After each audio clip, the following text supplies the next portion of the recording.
when I would travel from college home, I'd always drive past the Hershey Medical Center. And I thought, boy, this would be a dream come true if I could end up here in medical school. Tell us about your journey. What brought you to the field of neurosurgery and through your successful journey throughout your career, and what keeps you going? Well, first, thanks to both of you for this opportunity. You know, it's a real honor for me to be able to do this. I think I really have to start my journey with my childhood. I grew up not too far from here in York County, Pennsylvania.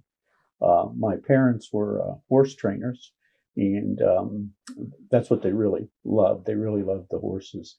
But you don't make much money doing that. And so when my brother was born, he had very severe asthma, and the medical bills kind of kept growing and growing and growing. And so for a number of years, I lived with my grandparents. And that made a big difference. I mean, my grandfather was not a highly educated man, but a self-educated man. I mean, he taught himself to read Latin. I still have one of his books where he did the translations. And he really instilled in me a love of learning, an idea that if you apply yourself, there's nothing you can't do. And I think that kind of early experience makes a big difference.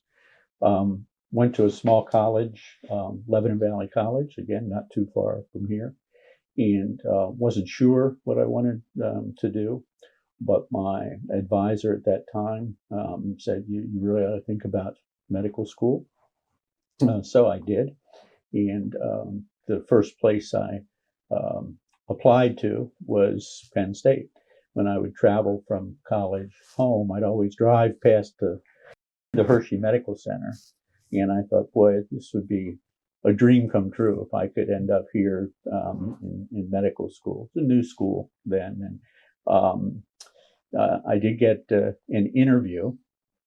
And, when we sit here now and we talk about how we're going to plan our lives and give people advice, I always smile a little bit, because when I look at my own experience, there's an awful lot of serendipity involved.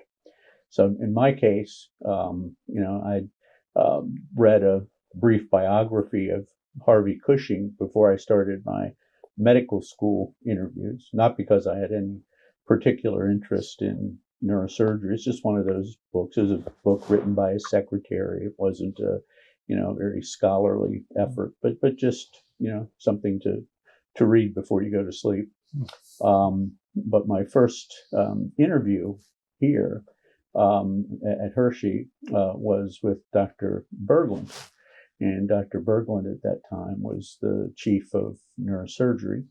And I can remember him sitting me down, and one of his first questions to me was, who are your medical heroes? And so I didn't have any medical heroes. I really hadn't even thought much about going to medical school up until a few months before. But when you're asked a question on an interview, you have to give an answer. Mm-hmm. And the only physician surgeon I knew much about was Cushing.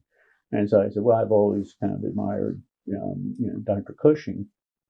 And so he asked me a few questions to make sure I really knew something about Cushing.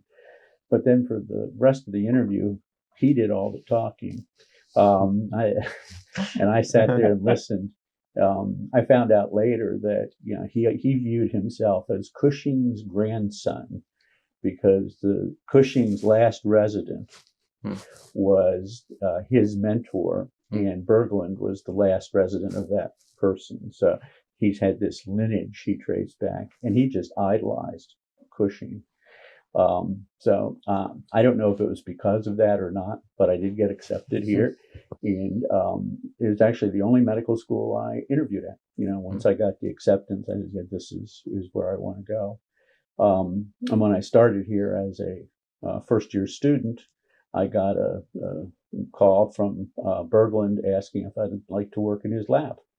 And of course, this was the era of the chief of neurosurgery asked the medical student, do you want to paint my house? The answer was, what color? So I was really honored, but I got into neurosurgery very, very early and never regretted it. It's been a great career. That's so beautiful what you said, because I think, most of us can relate to the role of mentors.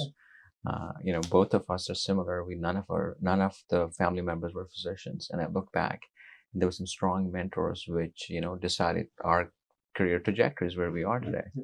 And that's what I was thinking as well, the power of mentorship. I think you had your ideas. There was this, so your mentor really helped you to develop, show you the path, and then you latched on and